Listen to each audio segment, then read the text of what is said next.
Hello everyone, welcome to your channel Career Ladder.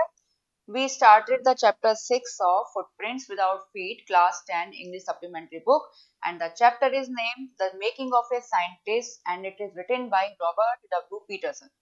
तो ये story थी American molecular biologist Richard H एब्राइट के बारे में। ठीक है, जिनकी हॉबी थी बटरफ्लाइज को कलेक्ट करना और वो बने एक सक्सेसफुल साइंटिस्ट। तो हमने लास्ट वीडियो में हमने पढ़ा था कि वो जब वो 8th क्लास में थे वो अपना प्रोजेक्ट बनाते हैं बटरफ्लाइज के लिए, एक ऐसी वायरल डिजीज का कॉज फाइंड करने के लिए जिसकी वजह से जो बटरफ्लाइज थी वो कुछ साल बाद जिनकी डेथ बटरफ्लाइज की डेथ हो जाया करती थी। तो इस एक्सपेरिमेंट को उन्होंने शो किया एक साइंस फेयर में और इसमें वो सक्सेसफुल हुए। तो अब यहाँ से हम आगे चलते हैं। The next year, his science fair project was testing the theory that viceroy butterflies copy monarchs. अब नेक्स्ट ईयर जो उनका साइंस फेयर का जो प्रोजेक्ट था वो ये था कि किस तरह से वो जो वायसराय बटरफ्लाई होती हैं वो कॉपी करती हैं मोनार्क बटरफ्लाई को। The theory was that viceroy looks like monarchs because monarchs don't taste good to birds. Theory इस बात के पीछे ये थी कि वायसराय बटरफ्लाई मोनार्क को कॉपी क्यों करती हैं। इस बात के पीछे ये थ्योरी थी कि वायसराय जो बटरफ्लाई हैं वो मोनार्क बटरफ्लाई की तरह ही दिखती हैं, क्योंकि जो मोनार्क बटरफ्लाई का जो टेस्ट है वो बर्ड्स को अच्छा नहीं लगता। देखिए ये है monarch butterfly and this is viceroy butterfly. Viceroy on the other hand to taste good to birds, और दूसरी तरफ जो वायसराय जो बटरफ्लाई है उनका टेस्ट जो है बर्ड्स को अच्छा लगता है। So the more they look like monarchs the less likely they are to be become a birds dinner. तो जितना ज्यादा बटरफ्लाई जो है वायसराय बटरफ्लाई मोनार्क बटरफ्लाई की तरह से दिखेंगी उतना ही कम वो बर्ड्स का डिनर बनेंगी।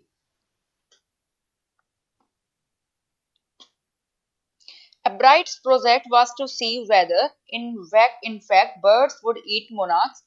तो जो एब्राइट का प्रोजेक्ट था वो ये था कि जो बर्ड है वो मोनार्क्स को खाती है या नहीं। He found that a starling would not eat ordinary bird food. Starling common European bird है with black brown spotted plumage which nest near buildings and it is a good mimic। ठीक है, that is a starling.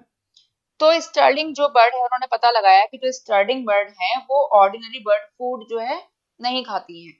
It would eat all the monarchs it would could get. तो ये इसका food क्या था, इसका food था monarchs butterfly.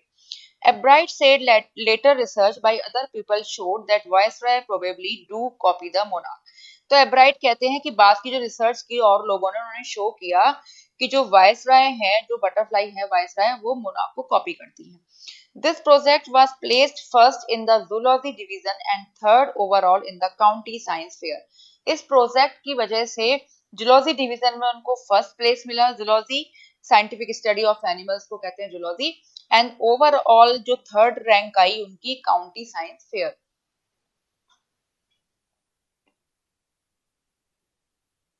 In his second year in high school, Richard Ebright began the research that led to his discovery of an unknown insect hormone। What is hormone? Hormone is a substance in your body that influences growth and development। In the second year in high school, जब वो high school के second year में थे तो Richard एब्राइट ने एक research start करी जिसकी वजह से उन्होंने एक अननोन इंसेक्ट हार्मोन की डिस्कवरी हुई। Indirectly, it also led to his new theory on the life of cell। Indirect way में कहा जाए तो ये इनकी नई थ्योरी थी लाइफ ऑफ सेल्स के बारे में। The question he tried to answer was simple। What is the purpose of the 12 teeny gold spots on a monarch pupa? तो जिस क्वेश्चन का वो आंसर ढूंढने की कोशिश कर रहे थे, यानी जिस चीज के लिए वो एक्चुअल में रिसर्च कर रहे थे वो क्या था, वो ये था कि मोनार्क प्यूपा पर के ऊपर जो 12 टीनी गोल्ड स्पॉट होते हैं एक्चुअल में उनका पर्पस क्या है। Everyone assumed the spots were just ornamental, ornamental made or put somewhere in order to look attractive, not for any practical use। यानी ठीक है, तो हर कोई एज्यूम करता था कि जो स्पॉट्स है ना केवल ऑर्नामेंटल है, केवल शो ही है, एब्राइट कहते हैं। But doctor Urquhart did not believe it, लेकिन डॉक्टर अर्कहट ये नहीं मानते थे। तो find the answer, Ebright and another excellent science student first had to build a device that showed that the spots were producing a hormone necessary for the butterfly's full development।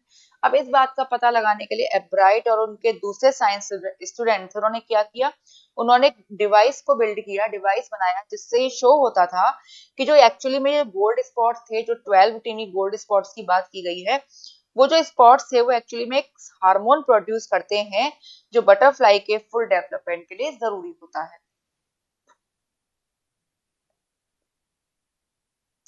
This project won a bright first place in the county fair and entry for the International Science and Engineering Fair. अब ये project जो था ये successful हुआ और county fair में first place मिला Ebright को और एंट्री मिल गई international science and engineering fair के लिए। There he won third place for zoology, यहाँ पे जूलॉजी डिवीजन में मिला उनको third place. He also got a chance to work during the summer at the entomology laboratory of the Walter Reed Army Institute of Research. Entomology the study of insects, ठीक है। तो यहाँ पर उनको third place मिला zoology के लिए और उनको चांस मिला काम करने का एंटोमोलॉजी लेबोरेटरी में, वो भी कहाँ की, Walter Reed Army Institute of research. At a high school junior, Richard Ebright continued his advanced experiments on the monarch pupa. जब वो हाई स्कूल जूनियर में थे, ठीक है, तो रिचर्ड एब्राइट ने अपने जो एडवांस एक्सपेरिमेंट थे वो कंटिन्यू किए मोनार्क प्यूपा पर। That year his project won first place at the international science fair and gave him another chance to work in the army laboratory during the summer. अब इस वर्ष उनको क्या हुआ, उनका प्रोजेक्ट में फर्स्ट प्लेस मिला इंटरनेशनल साइंस फेयर में, उनको दूसरा चांस मिल गया आर्मी लेबोरेटरी में काम करने के लिए during the summer.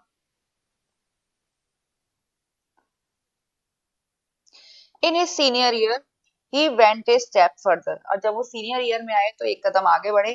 He grew cells from a monarch wings in a culture and showed that the cells would divide and develop into normal butterfly wing scales only if they were fed the hormone from the gold spots। Culture एक artificial controlled environment, ठीक है। उन्होंने sales को grow किया monarch के wing से culture में और ये शो किया जो सेल्स हैं वो डिवाइड करती हैं और एक नॉर्मल बटरफ्लाई विंग स्केल में डेवलप हो जाती हैं केवल तभी जब वो गोल्ड स्पॉट जो थे उनसे जो हार्मोन निकलता है उन पे फीड करें। That project won first place for zoology and the international fair. इस प्रोजेक्ट से उनको फर्स्ट प्लेस मिला जूलॉजी के लिए इंटरनेशनल फेयर में। He spent the summer after graduation doing further work at the Army Laboratory and the laboratory of the US Department of Agriculture। उन्होंने अपनी पूरी समर स्पेंड कर दी ग्रेजुएशन के बाद जो थी अपना आगे का काम करते हुए आर्मी लेबोरेटरी में और यूएस डिपार्टमेंट ऑफ एग्रीकल्चर की लेबोरेटरी में। The following summer, after his freshman year at Harvard University, Bright went back to the laboratory of the Department of Agriculture and did more work on the hormone from the gold spots। Freshman year, first year of a program at university। अगली गर्मियों में, अगली summer में जब वो Harvard university के fresh year में थे तो एब्राइट जो है डिपार्टमेंट ऑफ एग्रीकल्चर की लेबोरेटरी में वापस गए और वहां पर जो गोल्ड स्पॉट से जो हार्मोन प्रोड्यूस हुआ था उस पर उन्होंने और भी ज्यादा काम किया। Using the laboratory's sophisticated instruments, he was able to identify the hormone's chemical structure।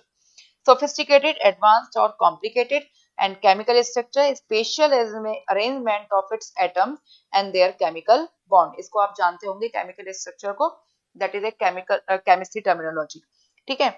तो लेबोरेटरी के जो सोफिस्टिकेटेड यानी एडवांस इंस्ट्रूमेंट्स का यूज करके वो हार्मोन की केमिकल स्ट्रक्चर को आइडेंटिफाई करने में सक्सेसफुल हुए।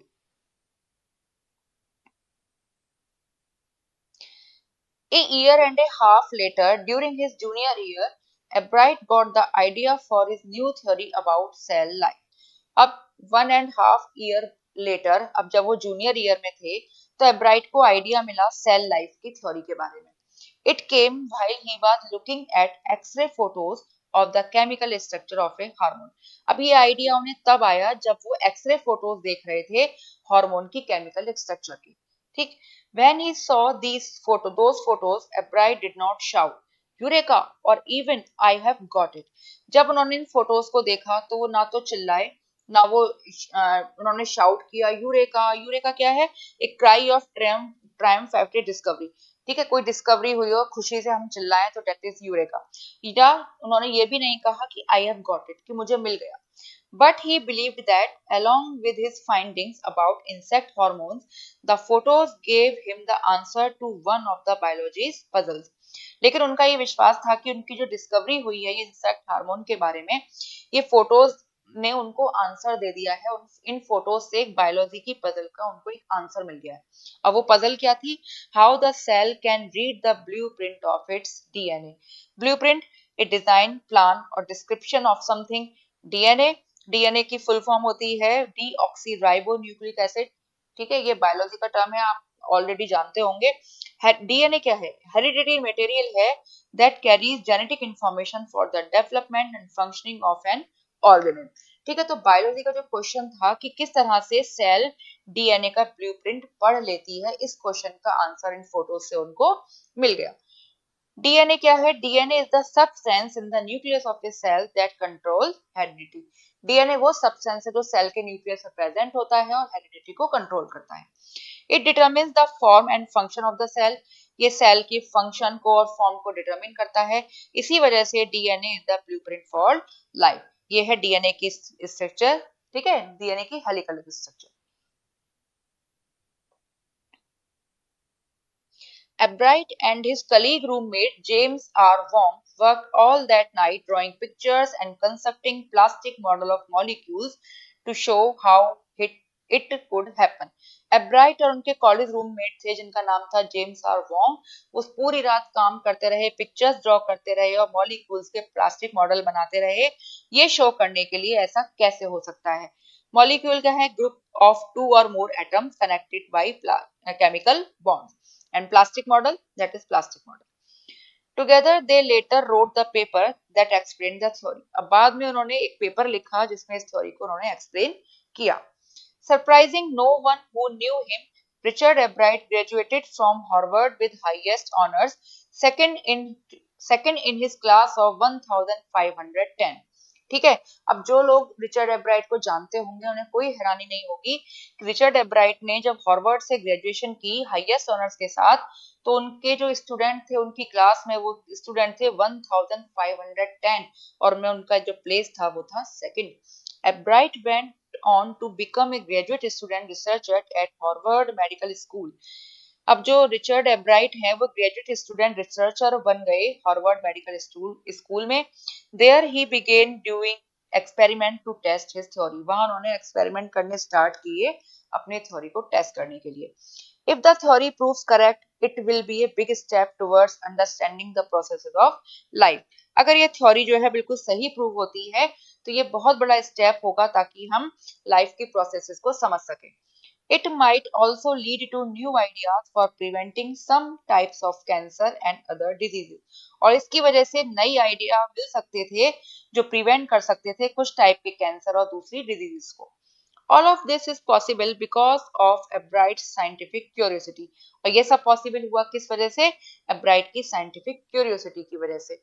His high school research into the purpose of the spots on a monarch pupa eventually led him to his theory about cell life। उनकी जो हाई स्कूल रिसर्च थी, जो उन्होंने gold spots on the monarch pupa के बारे में की थी, उसकी वजह से उनको एक थ्योरी मिली किसके बारे में? सेल लाइफ के बारे में।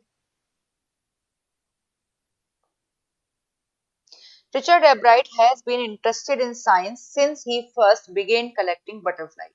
रिचर्ड एब्राइट का इंटरेस्ट था साइंस में तभी से था जब से उन्होंने सबसे पहले बटरफ्लाइज को कलेक्ट करना स्टार्ट किया था। But not so deeply that he hasn't time for other interest. लेकिन इतने भी डीपली इंटरेस्टेड वो नहीं थे कि किसी दूसरे इंटरेस्ट के लिए उनको टाइम ना मिले। Ebright also became a champion debater and public speaker and a good canoeist and all around outdoors person। Canoeist, a person who paddles a canoe, a light boat, that is canoe।